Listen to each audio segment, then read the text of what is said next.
Hello everyone, welcome to Next Gen App Tech. I am Anand. Today we will be going through the topics of loops in C#. So what is a loop?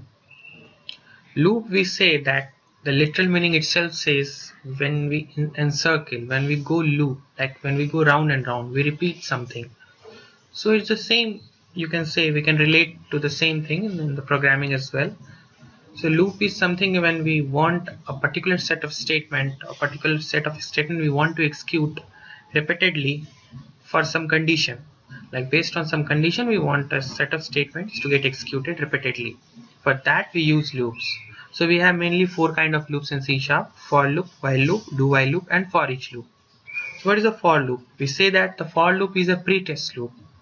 The pretest loop, why do we say it's a pretest? Because first we test the condition, the loop condition. If it evaluates to true, then we execute a set of statements. So the set of statement will be getting executed until the condition which we are checking evaluates to false. So it is a pretest loop that we first test and then we execute. So even if at the first time the condition evaluates to false, the statement won't be executed at all, not even once. So we'll see just in the demo that I'm using here a code snippet for the for loop which Visual Studio is providing me, that I just have to type for. It is telling me that code snippet for loop. I have to press tab twice. So I'm pressing tab twice, so it is generating me some code which we can use. So this is a local variable I of type integer. So this variable is local to this loop, so it can't be exited outside. So we can declare or and initialize the loop here as well as if we want we can have the variable I here as well. So it's not mandatory that we have to have variable inside the loop declare. We can declare outside of the loop as well. Okay, now I'm going to just print the number from 0 to 10, and I'm using console.writeline to print out the number, and I'm pressing F5. So it will print me the number from 0 to 10. So we'll go through how it is happening. Okay, so first this is the initializer, that we initialize a variable or we declare and initialize. So first this statement, whenever the control will come here the first time, so this will be executed, and then it will check the condition if the condition is true or not. So I equals to 0 the first time, so 0 is less than 10, so it is true. So it will execute this statement, and here we can have a single statement or more than one statement. If we are having single statement, we can avoid this braces as well, but if we need more than one statement, then we should use the braces, the closing and opening braces. But it is generally advised that we should always use closing and opening braces so that other developer will get to know more easily. Now after this statement is executed, so first it will initialize the variable, it will check the condition. If it is true, then it will execute this statement, and then after the statement is executed, the control will come here and this value will be incremented. So this, the third thing we use to either increment or decrement, so we use as iterating the value. So we will go ahead and run the program. I have put a breakpoint there at I equals to 0, and I'm pressing F10. So I will see that okay, now it is initialize the variable, and now the condition is getting checked. So condition evaluates is true, so it will execute the statement. Now the control will go to I++, and then it will again check the condition. So initialization and declaration of variable, the control goes there only at the first time. After that it goes to the condition, it checks if condition is true or not. If it is true, then it will execute the statement, and then it will iterate the value. So that's how it works. So we can have nested loop as well. So if you want, we can have the nested loop, like inside a for loop we can have another for loop. So here we are seeing that I'm having two for loop. In the parent for loop or in the outer for loop, I am going from 0 to 9, that less than 10, and inside for loop I am going to 0 to less than or equals to, so 0 to I am going, and I'm printing asterisk with the console.write. I'm not using console.write line because console.write line adds a new line every time we print. So after that, whatever we want to print for the console.write line, it will be printed in the next line. So we want only on the same line we want to get printed asterisk. So what happens? So how the nesting of loop works, it works like if for each iteration of the parent loop or the outside loop, the whole iteration will occur for the inside loop. So for suppose I have I equals to 5 at some moment. So first I will go and run and we'll see what output it is showing me. So okay, now we'll see that if suppose I equals to 5 at any point of time, 0 1 2 3 4 5. So the for I equals to 5, this inner loop will run from j equals to 0 to j equals to 5. So it will run 6 times and it will print asterisk 6 times. So we'll see that 0 1 2 3 4 5 6. So at this level we can see that it is printing the I 6 times, 1 2 3 4 5 6. So and after that this inner loop gets completed. So I'm putting a console.write line which will put the cursor into the next line, so that after that the asterisk will start getting printed at the next line. So that's how it works. So for every outer loop, each iteration of outer loop, the whole inner loop gets executed. Okay, we can also move out of this for loop, like we can move out of simply if I'm having a value from 0 to 10, and here if suppose I am giving if I equals to 5, if this is if this happens, then I can give break statement. So what this break statement will do, it will exit from this loop, it will break out of this loop as soon as it encounters the value of I as 5. So the break statement, not only break statement, we can have break statement as well as go to and throw and return. These 4 statements can be used to exit from the loop. Not only for loop, we can have while loop, for do while and for each. I have just missed to write return here. So go to, return, break and throw will also apply for the for loop to exit from the loop at any point of time based on some condition. So if I'll go ahead and print the value, so it will print from 0 to 4. It won't print 5 and after that, because as soon as the value of I goes to 5, so it breaks out of the loop using the break statement. And for if the loop is nested, like for parent loop we have another loop, so we can simply, I'm just writing here. Okay, so if I have parent loop and the child loop, so if I put breakpoint here at some point of time, suppose I'm putting a breakpoint I equals to 5, then break out of this loop. So what will happen if I equals to 5? So this inner loop will get, the control will break out of this inner loop. The control will not break out of the whole loop, that is inner as well as parent loop. So that's how break statement and workers, that it will exit from the current loop, not the its parent or its parent loop. So normally we use nested loop to print some 2-dimensional array. If we want to print 3-dimensional array, then we use 3 nested loop, like that. Okay, now we'll come into while loop. What is a while loop? While loop is also a pretest loop, and it can exited by the go to, return and break and throw statement as well.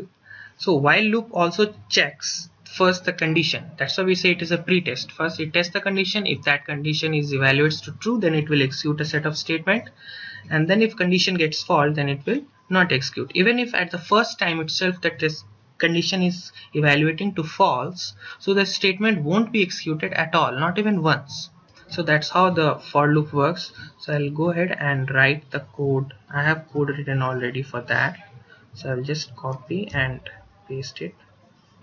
Okay, so here what we are doing, I'm just initializing the variable n with 0, and I'm using the post increment value, that first this expression that the post increment, how the post increment works, first it will evaluate the expression and then it will increment the value of n by 1. If we'll put the pre-increment instead of plus plus n plus plus, if we'll write plus plus n, so first it will increase the value of n, then this condition will be checked. So we can either use post increment or pre increment, whatever, based on our requirement. So I'm just, for the sake of example, I'm using post increment. So for n equals to 0, it will check 0 is the less than 10. Okay, then it will print the value of 0. If now the value will be incremented to 1 by 1, so now it is still less than 10. Yes, it will print. So it will go on till 10. Now if value is if the value of n becomes 10, so 10 is less than 10, so I'm checking less than, I'm not checking less than equals to. So if 10 is less than 10, then this condition evaluates to false and this control will directly come out of this loop and it will come here.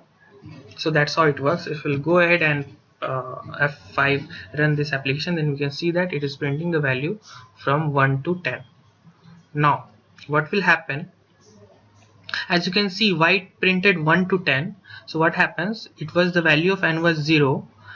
Okay, now I will put a breakpoint here and I can explain how the output is coming. So the value of n is 0 at present, so it will check the condition. Okay, this condition evaluates to true and press F10. So now after condition evaluates true, it will increment the value by 1. So you can see that's why the post increment happens like that. If you would have put the pre-increment, then we can say that first it will increment the value of n by 1 and then it will check the condition and then it will print the next set of statements what we have given in the body of the loop.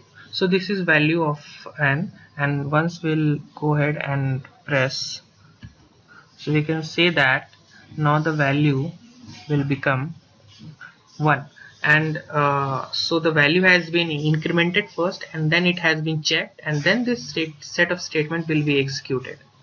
So that's how the post increment and pre increment works, and that's how the while loop works. So it will check the condition and based on the condition it will execute the statement. So for example, now why do we say the pre-test loop? If suppose if I am giving a value of 10 here, so it will increment the value by suppose I'm just giving the value 10 here and it will increment the value and it will check if it is 10 is less than 10 or not.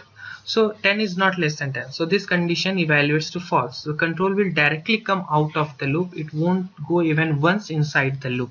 If you'll press F10, so we can say that okay, 10 is not less than 10, so this evaluates to false. The control, we can say that it is directly coming here. So that's why we say it is a for loop. Now for the that's why we say it is a pre-test loop. Now we'll see while we have seen while loop. Now we'll see the do while loop. Do while loop is just the same as while loop. It is the only the difference is single difference, that is it is a post test loop. So first it executes the statement and then it checks the condition. If the condition evaluates to true, so it will again execute second time and then again it will check the condition. So once condition is evaluates to false, so it won't execute the next time. So at least it will execute once. Even if at the first time the condition evaluates to false, it will be executed at once. So we'll go ahead and see how that works. So I have the code written already so that it won't take much time. So that's why we say a difference between post loop and pre loop.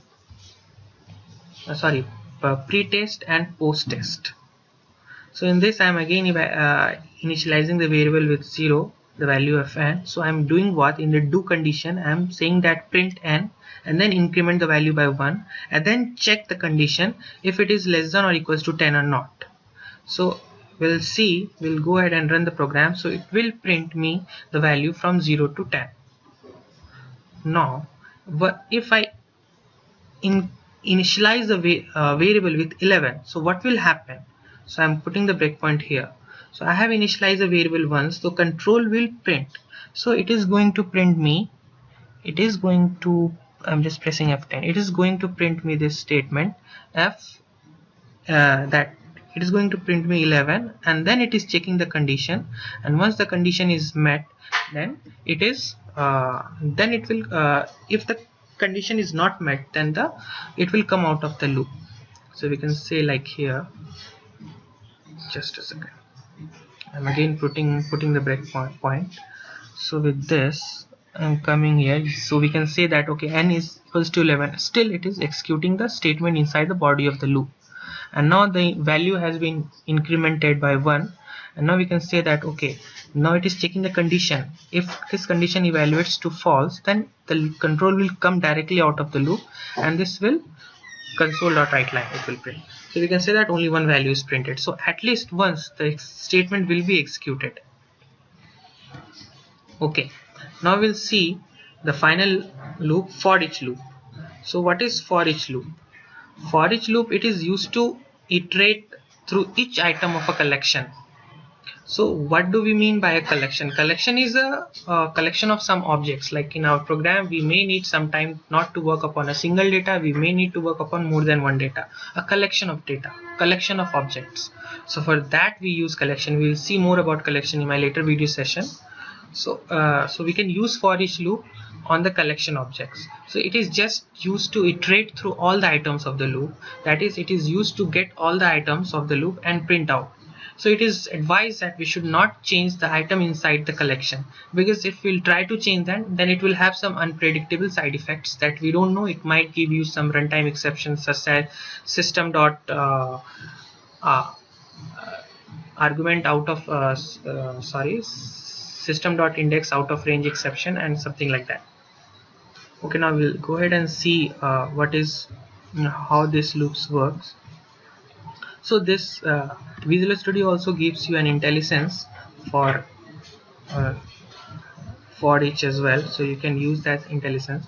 So here we are having an integer array. Okay, now array is different from collection. When you will go through the collection topic, then you will see that okay, array is different from the collection, as whenever we declare an array and assign the value, then at the time of declaration we have to give the size, or either we have to initialize with some variable with some value. So in array we need to give the size. The size is fixed at the time of declaration, but for a collection the size changes dynamically, that increases with dynamically. So anyway, for each works on the collection as well as array. So I'm using here integer array and I'm initializing with this variable this value, and now I'm using for each. So for each int, so this is a collection of integers, so I'm using to iterate through all the items with an integer variable. So for each int item in this collection object, my array, I'm going to print out the item. So we can use either int item here, as well as we can use var keyword, implicitly type variable, as you have seen in my later video session, in my early video session, what is implicitly typed variable. So implicitly typed variable does works how, like, the compiler will check the value inside this item. So if this item turns out to be integer, then it will assign this variable as that data type. So that's how that is what implicit type variable is. So we should use implicitly typed variable when we are not sure what data type that collection object is going to contain. So in here we are sure that okay, it is going to contain an integer data type, collection of integer data type. So we know that okay, this is collecting an integer data type, so we are having a variable of type integer. So that's how the for each loop works. So if we'll go ahead and print the value, so it is going to print me all the values. So we can say that for each loop we use to iterate to all the items of the collection and get the value or print out the value. So we can use for each loop for the objects of an array and all the classes which directly or indirectly inherits from these two interfaces, that is system.collections.IEnumerable as well as system.collections.generic.IEnumerable. We'll see more about these interfaces and more about collection in my later video session. For now, just remember that the for each loop will work only on those objects of classes which derives or which are the classes of an array, as well as those classes which derives from IEnumerable, system.collections.IEnumerable as well as system.collections.generic.IEnumerable. Okay, so thanks for watching the video. If you find any error in this video session, or if you have any questions or suggestions related to it, please feel free to write in the comment section below. Suggestions are always welcome. You can also download this PPT or presentation by clicking on the link given in the description below the video. Thanks for watching. Have a nice day. Bye.